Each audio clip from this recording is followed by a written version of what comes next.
Hallelujah, praise the lord. ಯೇಸು ಕ್ರಿಸ್ತನ ನಾಮದಲ್ಲಿ ನಾನು ನಿಮ್ಮೆಲ್ಲರನ್ನು ವಂದಿಸುವನಾಗಿದ್ದೇನೆ. ನಾವು ಇವತ್ತಿನ ದಿನದಲ್ಲಿ ವಾಕ್ಯದಿಂದ ಧ್ಯಾನಿಸುವ ದೇವರ ಆಲಯ ಮತ್ತೆ ದೇವರ ಸಭೆ ಎಂಬುವಂಥದ್ದು ಹೊಸ ಒಡಂಬಡಿಕೆಯಲ್ಲಿ ಏನಾಗಿದೆ ಅಂತೇಳಿ ವಾಕ್ಯದಿಂದ ನಾವು ಧ್ಯಾನಿಸುವ. ಪ್ರಿಯರೇ, ಹಳೆ ಒಡಂಬಡಿಕೆಯಲ್ಲಿ ಒಂದು ಕಟ್ಟಡವು ದೇವರ ಆಲಯವನ್ನು ಸೂಚಿಸುವಂತದ್ದಾಗಿತ್ತು. ನಮಗೊತ್ತು, ವಾಕ್ಯದಲ್ಲಿ ನಾವು ಧ್ಯಾನಿಸುವುದಾದರೆ ಸೊಲೊಮೋನನ ಮುಖಾಂತರ ದೇವರು ಒಂದು ಆಲಯವನ್ನು ಕಟ್ಟಿದ್ದನು, ಆದರೂ ಆತನಿಗೆ ಇಷ್ಟವಿರಲಿಲ್ಲ.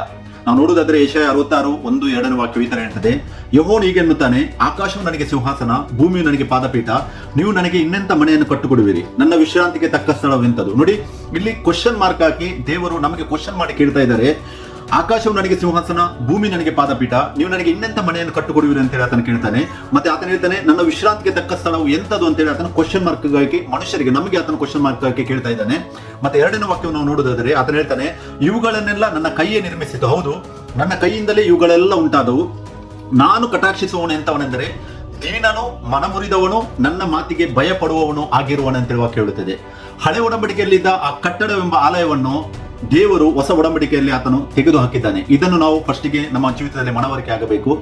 ಆ ಆಲಯವು, ದೇವರು ಆತನನ್ನು ಕ್ಯಾನ್ಸಲ್ ಮಾಡಿದ ಆಲಯವನ್ನು ಪುನಃ ಒಂದು ವೇಳೆ ಜನರು ಇವಾಗ ಕಟ್ಟಲಿಕ್ಕೆ ಅದಕ್ಕೋಸ್ಕರವಾಗಿ ಒಂದು ವೇಳೆ ನಾವು ಸ್ಟ್ರಗಲ್ ಮಾಡ್ತಾ ಇರೋದು, ಅಂದ್ರೆ ಅದಕ್ಕೋಸ್ಕರವಾಗಿ ಸ್ಟ್ರಗಲ್ ಮಾಡ್ತಾ ಇರುವುದಾದರೆ ಯೇಸು ಕ್ರಿಸ್ತನಲ್ಲಿದ್ದು ಅವರು ದೇವರನ್ನು ಪುನಃ ಶಿಲುಬೆಗೆ ಹಾಕಿಸುವವರಾಗಿದ್ದಾರೆ.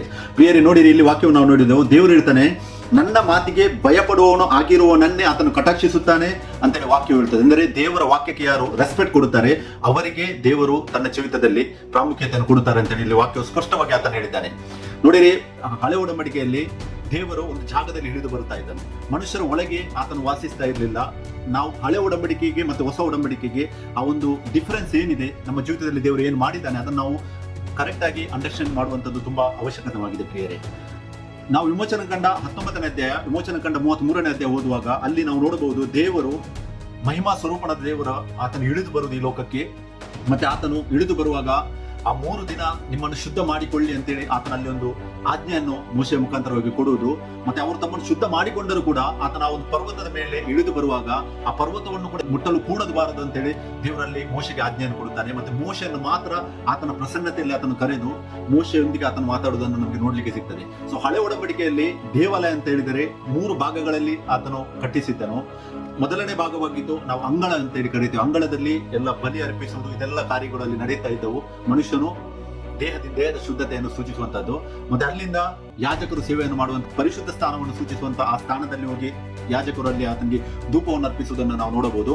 ಮತ್ತೆ ವಿಮೋಚನ ಕಂಡ 34ನೇ ಅಧ್ಯಾಯ ಓದುವಾಗ ಅಲ್ಲಿ ನೋಡಬಹುದು ನಾವು, ಮಹಾಯಾಜಕನು ವರ್ಷಕ್ಕೆ 1 ಸಾರಿ ಅತಿ ಪರಿಶುದ್ಧ ಸ್ಥಾನಕ್ಕೆ ಹೋಗಿ ರಕ್ತವನ್ನು ತೆಗೆದುಕೊಂಡು ಹೋಗಿ ಆ ಒಂದು ಜಾಗವನ್ನು ಪರಿಶುದ್ಧಗೊಳಿಸುವುದನ್ನು ನಮಗೆ ವಾಕ್ಯದಲ್ಲಿ ಓದಲಿಕ್ಕೆ ಸಿಗ್ತದೆ. ಆದರೂ ಕೂಡ ಅಲ್ಲಿ ಕೂಡ ಮನುಷ್ಯರು ಆತನ ಸನ್ನಿಧಾನದಲ್ಲಿ ನೀತಿವಂತರು ಅಥವಾ ಪರಿಶುದ್ಧರು ಆಗ್ಲಿಕ್ಕೆ ಆಗ್ತಾ ಇರಲಿಲ್ಲ ಅಂತೇಳಿ ವಾಕ್ಯ ನಮಗೆ ದಾನಿಸ್ತದೆ. ಸೊ ಆ ಏನು ಆಲಯ, ದೇವರ ಆಲಯ ಇತ್ತು ಹಳೆ ಒಡಂಬಡಿಕೆಯಲ್ಲಿ, ದೇವರು ಅದನ್ನು ಕ್ಯಾನ್ಸಲ್ ಮಾಡಿದ್ದಾನೆ. ನಮಗೆ ಮತ್ತಾಯ 24:1-2 ವಾಕ್ಯ, ಮತ್ತೆ ಯೋಹಾನ 2:19 ವಾಕ್ಯ, ಮತ್ತೆ ಮತ್ತಾಯ 26:61-63 ವಾಕ್ಯದಿಂದ ನಮಗೆ ಈ ವಿಷಯವು ನಮಗೆ ವಾಕ್ಯದಿಂದ ಸ್ಪಷ್ಟವಾಗುತ್ತದೆ.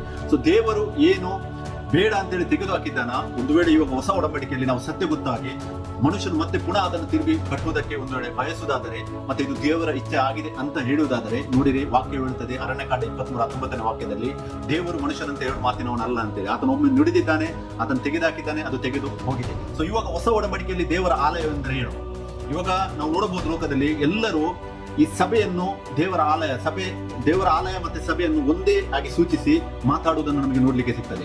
ಹೊಸ ಒಡಂಬಡಿಕೆಯಲ್ಲಿ ದೇವರ ಆಲಯವೇನಾಗಿದೆ, ನಮ್ಮ ಈ ದೇಹವಾಗಿದೆ ಅಂತೇಳಿ ವಾಕ್ಯ ಸ್ಪಷ್ಟವಾಗಿ ಹೇಳುತ್ತದೆ. ನಾವು 1 ಕೊರಿಂಥ 3:16-17 ನಾವು ನೋಡಬಹುದು, ಅಲ್ಲಿ ಇರ್ತದೆ, ನೀವು ದೇವರ ಆಲಯವಾಗಿದ್ದೀರೆಂದು ದೇವರ ಆತ್ಮನು ನಿಮ್ಮಲ್ಲಿ ವಾಸ ಮಾಡುತ್ತಾನೆಂದು ನಿಮಗೆ ಗೊತ್ತಿಲ್ಲವೋ ಅಂತೇಳಿ. ನೋಡಿ, ಯೇಸು ಕ್ರಿಸ್ತನು ಕ್ರೂಜೆಯ ಮೇಲೆ ಆತನು ಸಾಯುವ ಗಳಿಗೆಯಲ್ಲಿ ಕೊನೆಗೆ ಒಂದು ಹೇಳ್ತಾನೆ, ಎಲ್ಲ ಇಂಗ್ಲಿಷ್ ಅಲ್ಲಿ ಬರೆದಿದೆ, ಇಟ್ ಇಸ್ ಫಿನಿಶ್ಡ್ ಅಂತ ಹೇಳಿದೆ, ಅಂದ್ರೆ ಎಲ್ಲವೂ ಮುಗಿಯಿತು, ಆಯಿತು ಅಂತೇಳಿ ಆತನು ಹೇಳ್ತಾನೆ. ಆವಾಗ ನಮ್ಗೆ ನೋಡಬಹುದು, ಆ ದೇವಾಲಯದ ಪರಿಶುದ್ಧ ಮತ್ತು ಅತಿ ಪರಿಶುದ್ಧ ಸ್ಥಾನದ ಆ ಒಂದು ಪರದೆ ಏನಿತ್ತು, ಮನುಷ್ಯರ ಮತ್ತೆ ದೇವರ ಮಧ್ಯದ ಆ ಒಂದು ಪಾಪದ ಒಂದು ಪರದೆ ಏನಿತ್ತು, ಅದು ಒಡೆದು 2 ಭಾಗವಾಗುವುದನ್ನು ನಮಗೆ ವಾಕ್ಯದಲ್ಲಿ ನೋಡ್ಲಿಕ್ಕೆ ಸಿಗ್ತದೆ. ಅಂದ್ರೆ ದೇವರು ಅದನ್ನು ಕ್ಯಾನ್ಸಲ್ ಮಾಡಿದ್ದಾನೆ. ಮತ್ತು ಹೊಸ ಒಡಂಬಡಿಕೆಯಲ್ಲಿ ಆತನು ನಮ್ಮ ದೇಹವನ್ನು ತನ್ನ ದೇಗುಲವನ್ನಾಗಿ ಮಾಡಿದ್ದಾನೆ.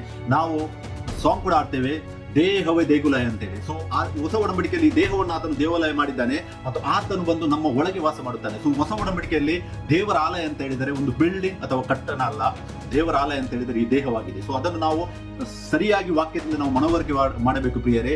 ದೇವರ ಆಲಯ ಎಂಬುವಂಥದ್ದು ನಾವಾಗಿದ್ದೇವೆ. ಈ ಮಣ್ಣಿನ ಮಾನವ ಅಂತೇಳಿ ಏನಾತನು ಸೃಷ್ಟಿ ಮಾಡಿದ್ದಾನೋ ಈ ಮಣ್ಣಿನ ಮಾನವನನ್ನು ದೇವರು ಆತನ ಆಲಯವನ್ನಾಗಿ ಮಾಡಿಕೊಂಡಿದ್ದಾನೆ.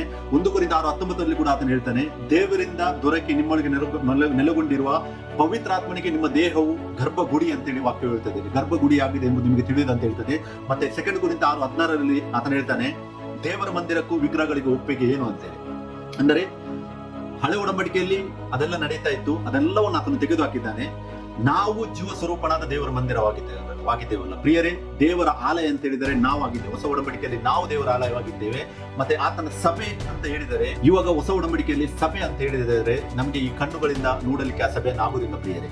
ಆದ್ರೆ ಇವತ್ತು ಲೋಕದಲ್ಲಿ ನೋಡಬಹುದು, ಒಬ್ಬ ನಾನ್ ಕ್ರಿಶ್ಚಿಯನ್ಗೆ ನಾವು ಕೇಳುವುದಾದರೆ ಚರ್ಚ್ ಅಂತ ಹೇಳುವಾಗ ಅವರು ಆಟೋಮೆಟಿಕ್ ಆಗಿ ಒಂದು ಬಿಲ್ಡಿಂಗ್ ಕಾನ್ಸೆಪ್ಟ್ ಅವರ ಮೈಂಡ್ ಅಲ್ಲಿ ಬರುತ್ತದೆ. ಅದೇ ನಾವು ಒಬ್ಬ ಕ್ರಿಶ್ಚಿಯನ್ ಕೇಳಿದರೂ ಕೂಡ ಅವರು ಏನ್ ಮಾಡ್ತಾರೆ, ಚರ್ಚ್ ಅಂತ ಹೇಳುವಾಗ ಅವರ ಮೈಂಡ್ ಅಲ್ಲಿ ಒಂದು ಕಾನ್ಸೆಪ್ಟ್ ಬರುತ್ತದೆ. ಆ ಒಂದು ಕಟ್ಟಡವೇ ಕಾನ್ಸೆಪ್ಟ್ ಅನ್ನು ಮೈಂಡ್ ಅಲ್ಲಿ ತರ್ತಾರೆ. ಆಕ್ಚುಲಿ ತಪ್ಪಾದ ಕಲ್ಪನೆಯಾಗಿದೆ. ವಾಕ್ಯದಲ್ಲಿ ನಾವು ಧ್ಯಾನಿಸುವ ದೇವರ ಸಭೆ ಎಂದರೆ ಏನಾಗಿದೆ, ನಮಗೆ ಎಫೆಸಿಯನ್ 1ನೇ ಅಧ್ಯಾಯ 22-23 ವಾಕ್ಯದಲ್ಲಿ ನಾವು ನೋಡಬಹುದು.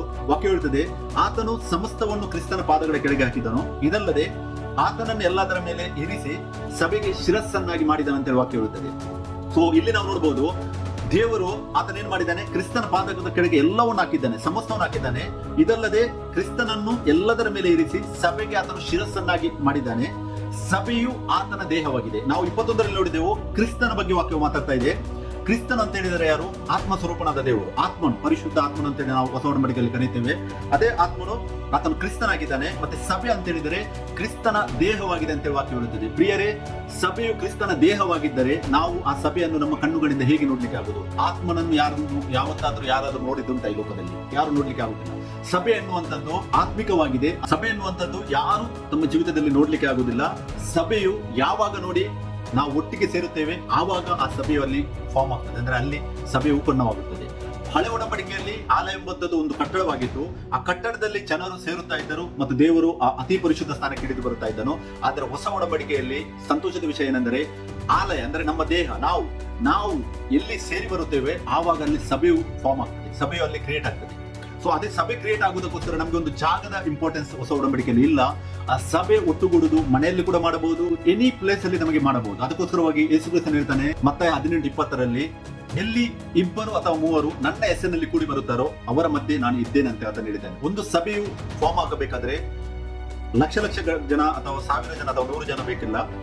ದೇವರು ಸ್ಪಷ್ಟವಾಗಿ ಹೇಳಿದ್ದಾನೆ, 2 ಅಥವಾ 3 ಅಂದ್ರೆ 2 ಆಲಯ ಅಥವಾ 3 ಆಲಯ, ಈ ದೇಹ ಆಲಯವಾಗಿದೆ. 2 ಆಲಯ ಅಥವಾ 3 ಆಲಯ ಇಲ್ಲಿ ಒಟ್ಟಿಗೆ ಸೇರುತ್ತದೋ ಅಲ್ಲಿ ಸಭೆ ಫಾರ್ಮ್. ಸೊ ಪ್ರಿಯರೇ, ನಾವು ಸಭೆ ಎನ್ನುವಂಥದ್ದನ್ನು ನಾವು ಆ ಕಟ್ಟಡಕ್ಕೆ ಹೋಲಿಸಬಾರದು. ಯಾಕಂದ್ರೆ ದೇವರು ಅದನ್ನು ಕ್ಯಾನ್ಸಲ್ ಮಾಡಿದ್ದಾನೆ. ಮತ್ತೆ 24:1 ಹೇಳಿದ್ದಾನೆ. ಮತ್ತೆ ಆತನು ಯೋಹಾನ 2:19 ಸ್ಪಷ್ಟವಾಗಿ ಹೇಳಿದ್ದಾನೆ, 3ನೇ ದಿನದಲ್ಲಿ ನಾನು ಇದನ್ನು ಕಟ್ಟುವೆನಂತೇಳಿ. ಅಂದ್ರೆ ಆತನು ತನ್ನ ಮರಣವನ್ನು ಸೂಚಿಸಿ, ಆತನು ತನ್ನ ರಕ್ತವನ್ನು ಸುರಿಸಿ, ಆತನು ಅದಕ್ಕೆ ಬೆಲೆ ಇದೆ ಅದನ್ನು ಕೊಟ್ಟು ಆ ಸಭೆಯನ್ನು ಆತನು ಈ ಲೋಕದಲ್ಲಿ ಸ್ಥಾಪಿಸಿದ್ದಾನೆ. ನಾವು ಆ ಸಭೆಯ ಮಹತ್ವವನ್ನು ಅರಿಯುವುದು ತುಂಬಾ ಅಗತ್ಯವಾಗಿದೆ. ನಾನು ಪುನಃ ಹೇಳ್ತೇನೆ, ಸಭೆ ಅಂತ ಹೇಳಿದರೆ ಅದು ಆತನ ದೇಹವಾಗಿದೆ. ಮತ್ತೆ ವಾಕ್ಯ ಹೇಳ್ತದೆ, ಎಲ್ಲವನ್ನು ಎಲ್ಲಾ ಸಂಬಂಧದಲ್ಲಿ ವ್ಯಾಪಿಸುವ ಆತನಿಂದ ಅದು ಪರಿಪೂರ್ಣತೆ ಉಳ್ಳಂತದ್ದಾಗಿದೆ ಅಂತ ಹೇಳಿ ವಾಕ್ಯ ಹೇಳ್ತದೆ. ಪ್ರಿಯರೇ, ಸಭೆ ಅಂತ ಹೇಳುವಂಥದ್ದು ಅಷ್ಟೊಂದು ಸಣ್ಣ ವಿಷಯವಾಗಿ ನಮ್ಮ ಜೀವಿತದಲ್ಲಿ ನಾವು ತಗೊಳ್ಳೋಕೆ ಆಗುವುದಿಲ್ಲ. ಯಾಕಂದ್ರೆ ದೇವರು ಅದಕ್ಕೆ ತನ್ನ ಸ್ವಂತ ರಕ್ತವನ್ನು ಸುರಿಸಿದ್ದಾನೆ. ನಾವು ಅಪೊಸ್ತಲತೆ 20:28 ವಾಕ್ಯದಲ್ಲಿ ನಾವು ನೋಡುವುದಾದ್ರೆ ಅಲ್ಲಿ ಆತನು ಹೇಳ್ತಾನೆ, ದೇವರು ಸ್ವಂತ ರಕ್ತದಿಂದ ಸಂಪಾದಿಸಿದ್ದ ಸಭೆ ಅಂತೇಳಿ ವಾಕ್ಯ ಹೇಳುತ್ತದೆ. ಆದ್ರೆ ಇವತ್ತು ಲೋಕದಲ್ಲಿ ಜನರಿಗೆ ಸಭೆ ಎನ್ನುವಂಥದ್ದು ಒಂದು ಜೋಕ್ ಆಗಿ ಹೋಗಿದೆ. ಒಂದು ಕಟ್ಟಡವನ್ನು ಪುನಃ ಕಟ್ತಾರೆ, ಹೇಳ್ತಾರೆ ಇದು ಸಭೆ ಆಗಿದೆ ಅಂತ ಹೇಳ್ತಾರೆ. ಮತ್ತೆ ಹೇಳ್ತಾರೆ ಅದನ್ನ ನಾವು ಏನಾದ್ರು ಮಾತಾಡ್ಲಿಕ್ಕೆ ಹೋದ್ರೆ ಹೇಳ್ತದೆ ಇದು ಒಟ್ಟುಗೂಡುವ ಈ ಜಾಗವಾಗಿದೆ ಅಂತ ಹೇಳ್ತಾರೆ. ದೇವರು ಯಾವತ್ತು ಹೇಳಿಲ್ಲ ಹೊಸ ಒಡಂಬಡಿಕೆಯಲ್ಲಿ ನಾವು ಆತನ ಸಭೆ ಸೇರುವುದಕ್ಕಾಗಿ ನಾವು ಇದ್ದ ಜನರಿಗೆ ಪ್ರೆಷರೈಸ್ ಮಾಡಿ ದುಡ್ಡು ಒಟ್ಟು ಮಾಡಿ ಇದೇ ಜಾಗದಲ್ಲಿ ಮಾಡಬೇಕಂತೇಳಿ ದೇವರು ಎಲ್ಲಿ ಕೂಡ ಇದನ್ನು ಹೇಳಲಿಲ್ಲ. ಆತನು ಹೇಳಿದ್ದಾನೆ, ಇಲ್ಲಿ 2-3 ಆತನ ಹೆಸರಿನಲ್ಲಿ ಸೇರಿದ್ದಾರೆ, ಅಲ್ಲಿ ಆತನು ಅವ್ರ ಮಧ್ಯದಲ್ಲಿದ್ದಾರೆ. ಇದೇನು ಸೂಚಿಸ್ತಾ ಇದೆ ಪ್ರಿಯರೇ? ಸಭೆ ಎನ್ನುವಂಥದ್ದು ಒಂದು ಕುಟುಂಬವನ್ನು ಸೂಚಿಸ್ತಾ ಉಂಟು. ಒಂದು ಕುಟುಂಬದಲ್ಲಿ ಹಸ್ಬೆಂಡ್ ವೈಫ್ ಮಕ್ಕಳು, ಒಬ್ಬ ಮಗ ಅಥವಾ 2 ಮಕ್ಕಳು ಇದ್ದರೆ ಅವರು ಯಾವಾಗ ಒಂದು ಆ ಹೆಸರಿನಲ್ಲಿ ಇಲ್ಲಿ ಕೂಡಿ ಬರ್ತಾರೋ ಆ ಒಂದು ಫ್ಯಾಮಿಲಿಯನ್ನು ಸೂಚಿಸುವಂತದ್ದಾಗಿದೆ. ದೇವರು ಸಭೆಯನ್ನು ಫಾರ್ಮ್ ಮಾಡಿದ್ದು ಮೊದಲಿಗೆ ಒಂದು ಫ್ಯಾಮಿಲಿ ಗ್ಯಾದರಿಂಗ್ ಆಗಿ ಒಂದು ಪ್ರಾರ್ಥನೆ ಮಾಡುವುದಕ್ಕೋಸ್ಕರವಾಗಿ. ಅದು ದೇವರ ಇಂಟೆನ್ಷನ್ ಆಗಿತ್ತು. ಪ್ರಿಯರೇ ನೋಡಿ, ಸಭೆ ಎನ್ನುವಂಥದ್ದು ಇವಾಗ ನಾವು ಸಭೆ ಅಂತೇಳಿ ಆತನು ಹೊಸ ಒಡಂಬಡಿಕೆಯನ್ನು ಓದುತ್ತೇವೆ. ಆದರೆ ಸಭೆಯು ಎಲ್ಲಿ ಫಾರ್ಮ್ ಆಗಿದ್ದು? ಸಭೆಯು ಈ ಲೋಕದಲ್ಲಿ ಇಲ್ಲಿ ಫಾರ್ಮ್ ಆಗಿದ್ದಲ್ಲ. ನಾವು ಏದೇನ್ ತೋಟದಲ್ಲಿ ನೋಡಿದರೆ ಆತನು ಯಾವಾಗ ಆದಾಮನನ್ನು ಸೃಷ್ಟಿಸ್ತಾನೆ, ಆದಾಮನಿಂದ ಹವ್ವಳನ್ನು ಯಾವಾಗ ಆತನು ಸೃಷ್ಟಿಸಿದ್ದಾನೆ, ನಮಗೆ ಅಲ್ಲಿ ನೋಡ್ಬೋದು ಅಲ್ಲಿ 2 ಆ ವಾಕ್ಯವು ಮತ್ತೆ 18:20ಕ್ಕೆ ಕನೆಕ್ಟೆಡ್ ಆಗಿದೆ. ಅಲ್ಲಿ ಆತನು ಆ ಸಭೆಯನ್ನು ಫಾರ್ಮ್ ಮಾಡಿದನು. ಅಲ್ಲಿ ಸಭೆ ಅಂತೇಳಿ ನಮಗೆ ವಾಕ್ಯ ಸ್ಪಷ್ಟವಾಗಿ ಸಿಗ್ತಾ ಇಲ್ಲ, ಆದರೆ ದೇವರು ಮನುಷ್ಯನನ್ನು ಸೃಷ್ಟಿಸುವಂಥದ್ದು ಅದೇ ಆತನ ರೀಸನ್ ಆಗಿತ್ತು, ಮಾನವನನ್ನು ಸೃಷ್ಟಿಸುವಂಥದ್ದು ರೀಸನ್ ಅದೇ ಆಗಿತ್ತು ಆತನು. ಯಾಕಂದ್ರೆ ನಮ್ಮ ಒಳಗೆ ವಾಸ ಮಾಡಿ ನಾವು ಒಬ್ಬರನ್ನೊಬ್ಬರು ಪ್ರೀತಿಯಿಂದ ಇರಬೇಕೆಂಬುದೇ ಆತನ ಚಿತ್ತವಾಗಿತ್ತು ಪ್ರಿಯರೇ. ಈ ಸಭೆ ಅಂತ ಹೇಳುವಂಥದ್ದು ಸಣ್ಣ ವಿಷಯವಲ್ಲ, ದೇವರ ಎಣಿಕೆಯಲ್ಲಿ ಅದು ಅತಿ ಮಹತ್ವವಾದ ವಿಷಯವಾಗಿದೆ. ಸೊ ಸಭೆ ಎನ್ನುವಂಥದ್ದು ಆತನ ದೇಹವಾಗಿದೆ, ಕ್ರಿಸ್ತನ ದೇಹವಾಗಿದೆ. ಕ್ರಿಸ್ತನ ಯಾರು? ನಾನು ಪುನಃ ಹೇಳ್ತೇನೆ, ಪರಿಶುದ್ಧಾತ್ಮನು. ಈ ಸಭೆ ಯಾವಾಗ ಫಾರ್ಮ್ ಆಗಿದ್ದು? ಅಪೊಸ್ತಲಕೃತ್ಯ 2:1-2-3 ನಾವು ಓದುವಾಗ, ಮತ್ತೆ ಅಪೊಸ್ತಲಕೃತ್ಯ 2:38 ಯಾವಾಗ 1-2-3 ಆತನು ಅಭಿಷೇಕ ಇಳಿದು ಬಂದಾಗ ಅಲ್ಲಿ ಎದ್ದು ಬಿಟ್ಟು ಪೇತ್ರನು ಸ್ಟಾರ್ಟ್ ಮಾಡ್ತಾನೆ ಪ್ರೀಚ್ ಮಾಡೋಕೆ. ಆ ಟೈಮಲ್ಲಿ ಮತ್ತಾಯ 16:16 ಏನು ವಾಕ್ಯವು ದೇವರು ನುಡಿದಿದ್ದನು, ಯೇಸು ಕ್ರಿಸ್ತ ನುಡಿದಿದ್ದನೋ ಅದನ್ನಲ್ಲಿ ಆತನು ಫುಲ್ಫಿಲ್ ಮಾಡ್ತಾನೆ. ಮತ್ತೆ ಅಪೊಸ್ತಲಕೃತ್ಯ 2:1-2-3-4 ಮತ್ತೆ 2:38 ನಾವು ನೋಡಬಹುದು, ಅಲ್ಲಿ ಆತನ ಕಾರ್ಯಗಳು ಸ್ಟಾರ್ಟ್ ಆಗ್ತವೆ ಪ್ರಿಯರೇ. ಸಭೆ ಎನ್ನುವಂಥದ್ದು ತುಂಬಾ ಮುಖ್ಯವಾದದ್ದಾಗಿದೆ ಪ್ರಿಯರೇ. ಸಭೆ ಸೇರುವುದಕ್ಕೋಸ್ಕರವಾಗಿ ದೊಡ್ಡ ನಮ್ಮ ಬಿಲ್ಡಿಂಗ್ ಕಟ್ಟುವುದೇ ನಮಗೆ ಅವಶ್ಯಕತೆ ಅಲ್ಲ, ಅದಕ್ಕೋಸ್ಕರವಾಗಿ ನಾವು ದುಡ್ಡು ಖರ್ಚು ಮಾಡುವುದು ಬೇಕಾಗಿಲ್ಲ. ಯಾಕಂದ್ರೆ ಯೆಶಾಯ 55:4 ವಾಕ್ಯ ಹೇಳುತ್ತದೆ, ಆಹಾರವಲ್ಲದಕ್ಕೆ ಹಣವನ್ನು ಯಾಕೆ ವ್ಯಯ ಮಾಡುತ್ತೀರಿ ಅಂತೇಳಿ ವಾಕ್ಯ ಹೇಳುತ್ತದೆ. ಯಾಕಂದ್ರೆ ಅಲ್ಲಿ 55:8 ನಾವು ನೋಡಬಹುದು, ಯೆಶಾಯ 55:8 ಆತನು ಹೇಳ್ತಾನೆ, ನಿಮ್ಮ ಆಲೋಚನೆಗಳು ನನ್ನ ಆಲೋಚನೆಗಳಲ್ಲ, ನಿಮ್ಮ ಮಾರ್ಗಗಳು ನನ್ನ ಮಾರ್ಗಗಳಲ್ಲ. ಆತನು ಹೇಳ್ತಾನೆ ಅಲ್ಲಿ, ಈ ಲೋಕಕ್ಕಿಂತ ಈ ಆಕಾಶವು ಎಷ್ಟು ಉನ್ನತವಾಗಿದೆಯೋ ಅಷ್ಟು ಆ ಒಂದು ವ್ಯತ್ಯಾಸವನ್ನು ಆತನು ಅಲ್ಲಿ ದರ್ಶಿಸ್ತಾ ಇದ್ದಾನೆ. ಯೆಶಾಯ 55:8 ವಾಕ್ಯವನ್ನು ಓದಿರಿ ಪ್ರಿಯರೇ. ಯಾಕಂದ್ರೆ ದೇವರೇನು ಸ್ಥಾಪಿಸಿದ್ದಾನೆ ಅದನ್ನು ನಾವು ಕಂಟಿನ್ಯೂ ಮಾಡಬೇಕು, ದೇವರೇನು ಕ್ಯಾನ್ಸಲ್ ಮಾಡಿದ್ದಾನೆ ಅದನ್ನು ನಾವು ಬಿಟ್ಟು ಬಿಡಬೇಕು. ನಾವು ಅದಕ್ಕೆ ಇಂಪಾರ್ಟೆನ್ಸ್ ಕೊಡಬಾರ್ದು ನಮ್ಮ ಜೀವಿತದಲ್ಲಿ. ನೋಡಿರಿ, ಒಬ್ಬ ಮನುಷ್ಯನು ತನ್ನ ಮನೆಯನ್ನು ಯಾವಾಗ ತೆರೆಯಿದ್ದಾನ ಆವಾಗ ಆತನು ದೇವರಿಗೆ ಒಂದು ಅವಕಾಶವನ್ನು ತನ್ನ ಜೀವಿತದಲ್ಲಿ ಮಾಡಿಕೊಡುತ್ತಾನೆ. ಒಂದು ಕುಟುಂಬದಲ್ಲಿ ದೇವರು ಇದೇ ಹೇಳುವುದಿಲ್ಲ 50 ಜನ ಒಂದು ಮನೆಯಲ್ಲಿ ಸೇರಿದೆ ಅಂತೇಳಿ, ದೇವರು ಹೇಳ್ತಾನೆ 2 ಅಥವಾ 3 ಆತನ ಹೆಸರಿನಲ್ಲಿ ಕೂಡಿ ಬನ್ನಿರಿ. ಅದೇ ರೀತಿಯ ಎಲ್ಲಾ ಮನೆಗಳಲ್ಲಿ ನಾವು ಸೇವೆಯನ್ನು ಮಾಡಲು ಸಾಧ್ಯವಿದೆ ಪ್ರಿಯರೇ. ನಾವು ಯಾವಾಗ ಆ ಒಂದು ಆಲಯವನ್ನು ಪುನಃ ಸ್ಥಾಪಿಸಿ ಇದೇ ದೇವರ ಇಚ್ಛೆ ಅಂತ ಹೇಳುವುದಾದರೆ ನಾವು ದೇವರನ್ನು ಸುಳ್ಳುಗಾರನನ್ನಾಗಿ ಮಾಡುವವರಾಗಿದ್ದೇವೆ. ದೇವರನ್ನು ಸುಳ್ಳುಗಾರನನ್ನಾಗಿ ಮಾಡ್ಲಿಕ್ಕೆ ಹೋಗ್ಬೇಡಿ. ಯಾಕಂದ್ರೆ ಆತನು ಮನುಷ್ಯನಾಗಿ ಈ ಲೋಕಕ್ಕೆ ಬರುತ್ತಾನೆ. ಯೋಹಾನ 1:14 ಇರ್ತದೆ ವಾಕ್ಯವು, ನರವಾತರವನ್ನು ಆತನು ಎತ್ತಿ ಈ ಲೋಕಕ್ಕೆ ಬರ್ತಾನೆ. ಯಾಕಂದ್ರೆ ಆ ಸುಳ್ಳನ್ನು ತೆಗೆದು ಸತ್ಯವನ್ನು ಸ್ಥಾಪಿಸಬೇಕಾಗಿ, ಆತನ ಸತ್ಯವನ್ನು ಸ್ಥಾಪಿಸಿದ ಮೇಲೆ ಪುನಃ ನಾವು ಆತನನ್ನು ನಮ್ಮ ಜೀವಿತದಲ್ಲಿ ಸುಳ್ಳುಗಾರನನ್ನಾಗಿ ಮಾಡುವುದಾದರೆ ಇಬ್ರೇ 10:26 ವಾಕ್ಯ ಹೇಳುತ್ತದೆ, ಸತ್ಯದ ಪರಿಜ್ಞಾನವನ್ನು ನಾವು ಹೊಂದಿದ್ದೇವೆ, ಪುನಃ ನಾವು ಬೇಕೆಂದು ಪಾಪ ಮಾಡಿದರೆ ಅದಕ್ಕೆ ಯಾವ ಇದು ಇಲ್ಲವಂತ ವಾಕ್ಯ ಹೇಳುತ್ತದೆ. ನೋಡಿರಿ, ಆಲಯ ಎಂಬುದು ಆತನ ಕ್ಯಾನ್ಸಲ್ ಮಾಡಿದ್ದಾನೆ. ನಮ್ಗೆ ನಾವು ನೋಡಬಹುದು, ಆಲಯದಲ್ಲಿ ಯಾಜಕರು ಸೇವಕರಾಗಿ ಸೇವೆಯನ್ನು ಮಾಡ್ತಾ ಇದ್ದರು. ಆದರೆ ಹೊಸ ಒಡಂಬಡಿಕೆಯಲ್ಲಿ ಆತನು ಆ ಆಲಯವನ್ನು ಕ್ಯಾನ್ಸಲ್ ಮಾಡಿ ನಮ್ಮ ಈ ದೇಹ ಎಂಬ ದೇಗುಲವನ್ನು ಆತನು ಕ್ರಿಯೇಟ್ ಮಾಡಿ ಫಾರ್ಮ್ ಮಾಡಿ ನಮ್ಮ ಒಳಗಡೆ ಆತನು ವಾಸ ಮಾಡ್ತಾನೆ. ಮತ್ತೆ ಈ ಹೊಸ ಒಡಂಬಡಿಕೆಯಲ್ಲಿ ಪ್ರತಿಯೊಬ್ಬನಿಗೂ ಆತನು ರಾಜ ವಂಶಸ್ಥನದ ಯಾಜಕನನ್ನಾಗಿ ಮಾಡಿದ್ದಾನೆ ಪ್ರಿಯರೇ. ನಾವು ನೋಡುವುದಾದ್ರೆ 1 ಪೇತ್ರ 2:9 ವಾಕ್ಯ ಹೇಳುತ್ತದೆ, ನಾವು ರಾಜ ವಂಶಸ್ಥರಾದ ಯಾಜಕರಾಗಿದ್ದೇವೆ. ಸೊ ಅಷ್ಟೊಂದು ಆತನು ಇಂಪಾರ್ಟೆನ್ಸ್ ನಮಗೆ ಕೊಟ್ಟಿದ್ದಾನೆ. ಯಾಕೆ? ಈ ಹಳೆ ಒಡಂಬಡಿಕೆಯಲ್ಲಿ ಆ ಕಟ್ಟಡದ ಆಲಯಕ್ಕೆ ಆತನು ಅಲ್ಲಿ ಇಳಿದು ಬರುತ್ತಾ ಇರುವಾಗ ಅಲ್ಲಿ ಯಾಜಕರು ಬಲಿ ಅರ್ಪಿಸುವುದಕ್ಕೆ ಆ ಒಂದು ಜನಾಂಗವನ್ನೇ, ಲೇವಿಯ ಕುಲವನ್ನೇ ಆತನು ಸಪರೇಟ್ ಆಗಿ ಇಟ್ಟಿದ್ದಾನೆ. ಅವರಿಗೆ ಯಾಜಕ ಸೇವೆ ಮಾಡುವುದಿತ್ತು. ಆದರೆ ಹೊಸ ಒಡಂಬಡಿಕೆಯಲ್ಲಿ ಆ ಯಾಜಕ ಸೇವೆ ಅಂತ ಹೇಳುವಂಥದ್ದು ಆತನು ಕ್ಯಾನ್ಸಲ್ ಮಾಡಿ ಎಲ್ಲರಿಗೂ ಯಾಜಕರನ್ನಾಗಿ ಮಾಡಿದ್ದಾನೆ. ಪ್ರಿಯರೇ, ಈ ದೇಹ ನನ್ನ ದೇಹದ ದೇವಾಲಯಕ್ಕೆ ಹೊರಗಿನ ಯಾವುದೇ ಮನುಷ್ಯನು ಬಂದು ನನಗೆ ಸೇವೆ ಮಾಡ್ಲಿಕ್ಕೆ ಆಗುದಿಲ್ಲ. ನಾವು ಇದನ್ನು ಅರ್ಥ ಮಾಡಿಕೊಳ್ಳಬೇಕು. ಯಾಕೆ? ಈ ದೇಹವೆಂಬ ಆಲಯದ ಸೇವೆಯನ್ನು ನನಗೆ ಮಾಡ್ಲಿಕ್ಕೆ ಆಗ್ತದೆ, ಹೊರಗಿನವರು ಯಾರು ಬಂದು ನನ್ನ ಸೇವೆಯನ್ನು ಮಾಡ್ಲಿಕ್ಕೆ ಆಗುದಿಲ್ಲ ಪ್ರಿಯರೇ. ಇವತ್ತು ಎಷ್ಟೋ ಜನರು ತಪ್ಪಾದ ರೀತಿಯಲ್ಲಿ ಅದನ್ನು ತೆಗೆದು ಪುನಃ ಅದೇ ಆಲಯವನ್ನು ಸ್ಥಾಪಿಸಿ ಯೇಸು ಕ್ರಿಸ್ತನ ಸಭೆ ಅಂತೇಳಿ ಅದನ್ನು ಹೇಳ್ತಾ ಇದ್ದಾರೆ ಪ್ರಿಯರೇ. ಸೊ ಸತ್ಯವನ್ನು ಅರಿತುಕೊಳ್ಳಿರಿ. ಮತ್ತೆ ಎಫೆಸ 2:21-22 ಕೂಡ ವಾಕ್ಯ ಹೇಳ್ತದೆ, ಯೇಸು ಕ್ರಿಸ್ತನೇ ಮುಖ್ಯವಾದ ಮೂಲೆಗಲ್ಲು, ಆತನಲ್ಲಿ ಕಟ್ಟಡದ ಎಲ್ಲಾ ಭಾಗಗಳು ಒಂದಕ್ಕೊಂದು ಹೊಂದಿಕೆಯಾಗಿ ಕಟ್ಟಡ ವೃದ್ಧಿಯಾಗುತ್ತಾ ಕರ್ತನಲ್ಲಿ ಪರಿಶುದ್ಧ ದೇವಾಲಯವಾಗುತ್ತದೆ ಅಂತ ಹೇಳಿ ವಾಕ್ಯ ಹೇಳ್ತದೆ. ಕರ್ತನು ಅಂತ ಹೇಳಿದ್ರೆ ಯಾರು ಪ್ರಿಯರೇ? ಆತ್ಮಸ್ವರೂಪನಾದ ದೇವರು. ಸಭೆ ಎನ್ನುವಂಥದ್ದು ಆತ್ಮಿಕವಾಗಿದೆ, ಕಣ್ಣುಗಳಿಂದ ನಮಗೆ ನೋಡ್ಲಿಕ್ಕೆ ಆಗುದಿಲ್ಲ. ಎಲ್ಲಿ 2-3 ಗ್ಯಾದರಿಂಗ್ ಆಗ್ತಾರೋ ಅಲ್ಲಿ ಸಭೆಯು ಫಾರ್ಮ್ ಆಗ್ತದೆ. ಮತ್ತೆ ಆ ಸಭೆಯು ಆ ಸಮಯಕ್ಕೆ ಮಾತ್ರ. ಮತ್ತೆ ನಾವು ಎಲ್ಲಿ ಹೋಗುತ್ತೇವೆ ಅದರ ಅಂಗಗಳು ತನ್ನ ಕೆಲಸದಲ್ಲಿ ಹೋಗಿ ಆ ಒಂದು ಬಿಲ್ಡಿಂಗ್ ಕಟ್ಟುವುದಕ್ಕೆ ಇವಾಗ ಏನು ಸೇವಕರು ಪ್ರೆಷರೈಸ್ ಮಾಡ್ತಾ ಇದ್ದಾರೆ, ದೇವರು ಏನು ಕ್ಯಾನ್ಸಲ್ ಮಾಡಿದ್ದನ್ನು ಅದನ್ನು ಪುನಃ ಕಟ್ಟುವುದಕ್ಕಾಗಿ ಇವರು ಏನು ಒತ್ತಾಯ ಮಾಡ್ತಾ ಇದ್ದಾರೆ, ನೀವು ದಶಮಾಂಶ ಕೊಡಿ, ಅದು ಕೊಡಿ, ಇದು ಕೊಡಿ ಅಂತೇಳಿ. ಹೊಸ ಒಡಂಬಡಿಕೆಯಲ್ಲಿ ದಶಮಾಂಶ ಎಲ್ಲವನ್ನು ಆತನು ತೆಗೆದು ಹಾಕಿದ್ದೇನೆ. ಯಾಕಂದ್ರೆ ನಾವು ಕೃಪೆಯಾಗಿದ್ದೇವೆ. ನೀವು ಲೂಕ 16:16 ಓದುವುದಾದರೆ ಅಲ್ಲಿ ವಾಕ್ಯ ಹೇಳುತ್ತದೆ, ಧರ್ಮಶಾಸ್ತ್ರವು ಪ್ರವಾದಿಗಳು ಯೋಹಾನನ ತನಕ ಮಾತ್ರವೇ ಅಂತ ವಾಕ್ಯ ಹೇಳುತ್ತದೆ. ಯೋಹಾನನ ಮತ್ತೆ ಸುವಾರ್ತೆಯು ಸಾರಲ್ಪಟ್ಟಿತು, ದೇವರ ರಾಜ್ಯದ ವಿಷಯ ಸಾರಲ್ಪಟ್ಟಿತು. ಮತ್ತು ಆತನು ಈ ಲೋಕಕ್ಕೆ ಬಂದು ಆ ಸಭೆಯನ್ನು, ಆತನು ಆತ್ಮಿಕವಾದ ಸಭೆಯನ್ನು ಸ್ಥಾಪಿಸಿದ್ದಾನೆ. ಆ ಸಭೆಯ ಗ್ಯಾದರಿಂಗ್ಗೋಸ್ಕರವಾಗಿ ಇಲ್ಲಿ ಕೂಡ ಎಲ್ಲರಿಗೂ ಗ್ಯಾದರಿಂಗ್ ಆಗಬಹುದು. ಮತ್ತೆ ಆ ಸಭೆಯಲ್ಲಿ ಕೂಡ ಎಗೇನ್ ಒಬ್ಬ ಅಧಿಕಾರವನ್ನು ನಡೆಸುವುದಾದರೆ ಆತನು ದೇವರನ್ನು ತಪ್ಪಿಸತನ್ನಾಗಿ ಮಾಡುವನಾಗಿದ್ದಾನೆ. ಈ ಸಭೆಯ ಪರಿಪಾಲಕರು ಇದ್ದಾರೆ. ನಾವು ಅಪೊಸ್ತಲಕೃತ್ಯ 20:28 ಓದುವಾಗ ಅಲ್ಲಿ ಇರ್ತದೆ, ಸಭಾಧ್ಯಕ್ಷನನ್ನು ಪವಿತ್ರಾತ್ಮನೇ ಆತನೇ ನಿಯುಕ್ತಿ ಮಾಡುತ್ತಾನೆ ಅಂತ ವಾಕ್ಯ ಹೇಳ್ತದೆ. ಯಾಕೆಂದ್ರೆ ಯೆರೆಮೀಯ 3:15 ಆತನು ಹೇಳಿದನು, ನನ್ನ ಮನಸ್ಸಿಗೆ ಒಪ್ಪುವಂತ ಸೇವಕರನ್ನು ನಾನು ನಿಯುಕ್ತಿ ಮಾಡುವೆನಂತೇಳಿ. ಸೊ ಸಭೆಗೆ ಅಧ್ಯಕ್ಷ, ಸಭೆಯನ್ನು ಪರಿಪಾಲನೆ ಮಾಡುವಂತವರು ಇವತ್ತಿನ ದಿನದಲ್ಲಿ ಆ 3 ವರ್ಷ 5 ವರ್ಷ ಡಿಗ್ರಿಯನ್ನು ಪಡೆದು ಸಭಾಪಾಲಕರಾಗಿ ಬಂದು ಸೇವೆಯನ್ನು ಏನು ಮಾಡ್ತಾರೆ, ಅದು ದೇವರ ಚಿತ್ತವಲ್ಲ ಪ್ರಿಯರೇ. ದೇವರ ಸೇವೆಗೆ, ದೇವರ ಸಭೆಗೆ ದೇವರೇ ಸೇವಕರನ್ನು ಆರಿಸುವಂತನಾಗಿದ್ದಾನೆ. ಅಪೊಸ್ತಲ ಕೃತ್ಯ 20-28 ಓದಿರಿ, ಸ್ಪಷ್ಟವಾಗಿ ಅಲ್ಲಿ 20-28, 20-29, 20-30 ಈ 3 ವಾಕ್ಯಗಳನ್ನು ಧ್ಯಾನಿಸಿರಿ. ಅಲ್ಲಿ ನೋಡಿರಿ, ಆತನು ಸ್ಪಷ್ಟವಾಗಿ ಹೇಳ್ತಾ ಇದ್ದಾನೆ. ಆತನು ಯಾಕಂದ್ರೆ ಮತ್ತೆ ಬೇರೆ ಏನು ಈ ಎಲ್ಲ ಟೀಚಿಂಗ್ ಮಾಡ್ತಾರೆ, ಆಲಯವನ್ನು ಕಟ್ಟಬೇಕೆಂದು ಟೀಚಿಂಗ್ ಮಾಡ್ತಾರೆ, ಅವರು ಎಗೇನ್ ಏನ್ ಮಾಡಿದ್ದಾರೆ, ದೇವರು ತೆಗೆದಿದ್ದನ್ನು ಪುನಃ ಸ್ಥಾಪಿಸುವವರಾಗಿದ್ದಾರೆ. ಅಂದ್ರೆ ದೇವರ ವಾಕ್ಯಕ್ಕೆ ಅವಿಧೇಯರಾಗಿ ಅದನ್ನು ಮಾಡುವವರಾಗಿದ್ದಾರೆ. ಅದಕ್ಕೋಸ್ಕರ ನಾನು ಎನ್ಕರೇಜ್ ಮಾಡಲು ಬಯಸ್ತೇನೆ ನಿಮಗೆ ಪುನಃ, ಸಭೆ ಎನ್ನುವಂಥದ್ದು ಕಟ್ಟಡವಲ್ಲ, ಸಭೆ ಎನ್ನುವಂಥದ್ದು ಕ್ರಿಸ್ತನ ದೇಹವಾಗಿದೆ. ಆ ಕ್ರಿಸ್ತನ ದೇಹವು, ಆ ಸಭೆಯನ್ನು ಯಾರು ತನ್ನ ಕಣ್ಣುಗಳಲ್ಲಿ ನೋಡ್ಲಿಕ್ಕೆ ಆಗುದಿಲ್ಲ. ಇದನ್ನು ನೀವು ಮನವತ್ತಟ್ಟು ಮಾಡಿಕೊಳ್ಳಿರಿ. ಮತ್ತೆ ಆಲಯ ಎನ್ನುವಂಥದ್ದು ಕಟ್ಟಡವಲ್ಲ, ಕಟ್ಟಡದ ಆಲಯವನ್ನು ಅದನ್ನು ತೆಗೆದಿದ್ದಾನೆ. ಇವಾಗ ಆಲಯ ನಾವಾಗಿದ್ದೇವೆ. ಎಲ್ಲಿ 2-3 ಆಲಯಗಳು ಸೇರುತ್ತವೆ, ಆವಾಗ ಅಲ್ಲಿ ಸಭೆಯು ಫಾರ್ಮ್ ಆಗುವುದನ್ನು ನಾವು ನೋಡುತ್ತೇವೆ. ಸಭೆ ಎನ್ನುವಂಥದ್ದು ಆತ್ಮಿಕವಾಗಿದೆ ಬೇರೆ. ಮತ್ತೆ ಕ್ರಿಸ್ತನ ಸಭೆಯು ಒಂದು ದಿನ ಆತನು ಬರುತ್ತಾನೆ ಎತ್ತಿಕೊಂಡು ಹೋಗ್ಲಿಕ್ಕೆ. ಆ ಸಭೆಯು ಎಲ್ಲಿ ಈ ಲೋಕದಲ್ಲಿ ಎಲ್ಲಿದ್ದರೂ ಆತನ ಸಭೆ, ಆತ್ಮಿಕವಾಗಿ ಯಾರು ಸಭೆಯ ಬಗ್ಗೆ ಅರಿತಿದ್ದಾರೆ ಮತ್ತೆ ಅವರು ಎಲ್ಲಿದ್ದರೂ ಕೂಡ ಅವರನ್ನು ಆತನ ಎತ್ತುತ್ತಾನೆ. ನಾವು ನೋಡಬಹುದು, ತುಂಬಾ ಒಂದು ತಪ್ಪಾದ ಒಂದು ಆಚಾರಗಳನ್ನು, ವಾಕ್ಯದಲ್ಲಿ ಇಲ್ಲದೆ ಇರುವಂತಹ ತುಂಬಾ ಆಚಾರಗಳನ್ನು ಕಟ್ಟಡದ ಆಲಯದಲ್ಲಿ ಸೇರಿ ಅಲ್ಲಿ ಅವರು ಮಾಡುವುದನ್ನು ನಾವು ನೋಡಬಹುದು. ಪ್ರಿಯರೇ, ವಾಕ್ಯವನ್ನು ಧ್ಯಾನಿಸಿರಿ, ವಾಕ್ಯದಲ್ಲಿ ಬಲಗೊಳ್ಳಿರಿ. ಯಾಕಂದ್ರೆ ಸತ್ಯವು ನಿಮಗೆ ಸಿಗುವುದು, ಮತ್ತೆ ಸತ್ಯವು ಬಿಡುಗಡೆ ಮಾಡುವುದು. ಯಾವಾಗ ನೀವು ಸತ್ಯವನ್ನು ಅರಿತುಕೊಳ್ಳುತ್ತೀರಾ, ಸತ್ಯವು ನಿಮ್ಮನ್ನು ಬಿಡುಗಡೆ ಮಾಡುವುದು. ಯೋಹಾನ 8:31 ಅದನ್ನು ಸ್ಪಷ್ಟವಾಗಿ ಹೇಳಿದ್ದಾನೆ.